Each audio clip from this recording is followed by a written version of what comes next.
Good morning to you all. Happy Sunday. I'm glad you could be with us today. Welcome to any visitors with us. Glad you could also be with us this morning at Holy Family Cathedral, and welcome to you. As I was reading over this gospel, according to Mark, it always reminds me of just even back to my ordination 3 years ago of when I was preparing for ordination. I grew up out at St. Benedict's out in Broken Arrow, just right on the other side of town here, and I would get from some people there to say like, oh, wouldn't it be great if you were assigned here at the St. Benedict's? I'm thinking to myself, no, it wouldn't.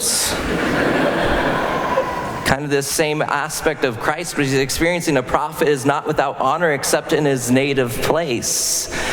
And so they knew me as a little kid growing up, and so I wanted to get away from them. In the same way, we could liken this gospel to this of what Jesus is encountering in this when he's coming to his hometown and preaching to them. But there actually is also really something deeper that is going on in this gospel of what Jesus is encountering with his people that he grew up with. As Jesus in this can be, of course, being like a prophet to them. Hence, he says to himself, a prophet is not without honor except in his native place. And so if we're likening him to a prophet in this circumstance, the unique thing about Jesus is that he's acting differently than a lot of the prophets. Think of the prophets that came up through the Old Testament. We just heard of the prophet Ezekiel in the first reading. Most of their concern was to the Israelite people, to drawing them back into living that covenant relationship with their Creator, with God the Father. The covenants that Abraham established, covenant that Moses established, covenant that David established, calling them all back to that relationship. But Jesus, what he is doing is his concern is even reaching now to other people. By this point, he's gone and ministered to a Samaritan woman at the well. Even he's gone and healed those who have been marked as unclean, gone and healed people with leprosy. Even last week, we heard of the story of the woman with the hemorrhage who came and touched the cloak of Christ. And so he's even excluding them into, now calling them into this relationship, calling them into this covenant, which of course we know the promise of this covenant is that of the heavenly kingdom. And so now here are these people, his own people he grew up with, who are encountering Christ, seeing him include these people into now this heavenly kingdom. And they're taking offense at it. People that they would have outcasted, people that, again, they marked as unclean. And Christ is calling them even into this inclusion with them. They weren't fulfilling the sort of expectations that they saw as one of our own raising up. And hence why they took then offense at Jesus. Brothers and sisters, sometimes we can be approaching even our own faith as these people that Jesus grew up with. How our faith can be conditioned in a way that I'm only going to associate with Jesus Christ if he fulfills certain agendas of mine or certain conditions that I place on him. This gospel today is really inviting us to take an examination of maybe what conditions have I placed on Christ. I think all of us place conditions on Christ to some extent, or at some point in our faith journey, we have placed conditions on him. These conditions could be various things. Just to give you some examples, I only am going to associate with Jesus if he answers my prayers.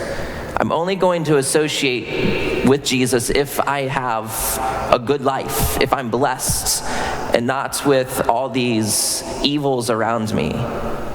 Or it could be something along the lines of I'm only going to associate with Jesus if I am welcomed, if somebody reaches out to me to invite me into a group, into a community. And I'm only going to associate. Otherwise, if I'm not, farewell to that community, farewell Jesus.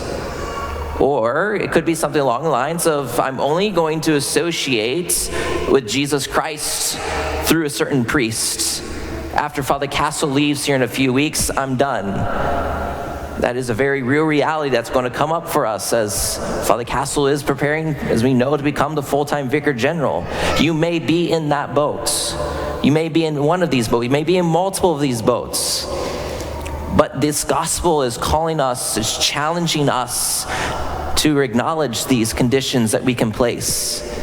And then it's then challenging us to realize that our faith should not be based off of Jesus Christ fulfilling these certain conditions, that he's meeting these conditions that we place on him.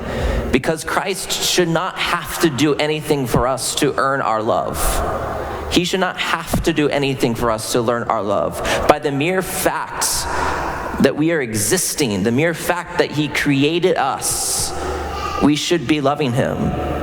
We're reminded within the Baltimore Catechism, the very opening of it, that we were created to know, to love, and to serve the Lord.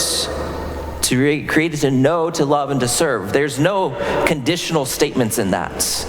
There's no conditional statements that is stated in that very opening statement. But by the fact we exist, we are called to know, to love, and to serve him. Just look at St. Paul, even in this second reading today. I love this reading from St. Paul. As he's acknowledging this thorn in his sides, an angel of Satan that's having come down and beat him, he's praying to our Lord 3 times. Really not just praying, but it says that he is begging. He is begging the Lord to get rid of this thorn in his sides. But yet Christ doesn't remove the thorn, but he just beautifully says to him, my grace is sufficient for you. My grace is sufficient for you, for power is made perfect in weakness. Even as St. Paul in this reading is not having his prayer answered, it's not being fulfilled to what he was expecting, that wasn't a condition for him to be able to love the Lord.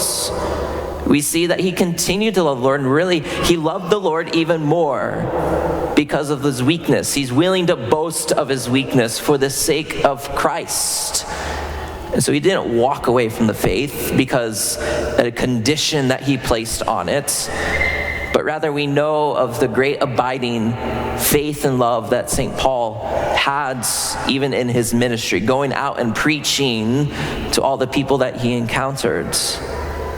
And so, brothers and sisters, I just want us to remember this one thing, that as Christ did come down to us, come down to the world, being taken on human flesh, he did not come so that he could be like us, that he could fulfill my agenda, that he could fulfill my conditions for him.